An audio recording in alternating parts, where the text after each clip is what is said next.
बालेश्वर जिला भोगराई निर्वाचन मंडली शताधिक कर्मी अन्य दल छाड़ी भारतीय जनता पार्टी रे मिशिछंती।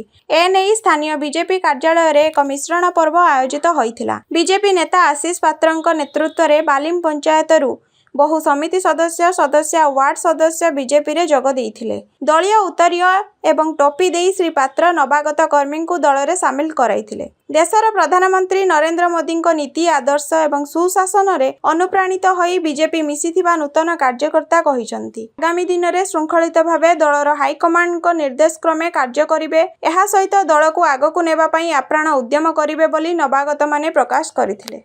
आज आम गणे मिसिले बालिम पंचायत 85 सदस्य विजु जनता दल छाड़ी विधिवत भाव में भारतीय जनता पार्टी अर्चना दल एवं आमर कांग्रेस समर्थित प्रार्थी वार्ड मेंबर आमर बाबूराम दास से मिसिले एवं अन्य कार्य मिशन।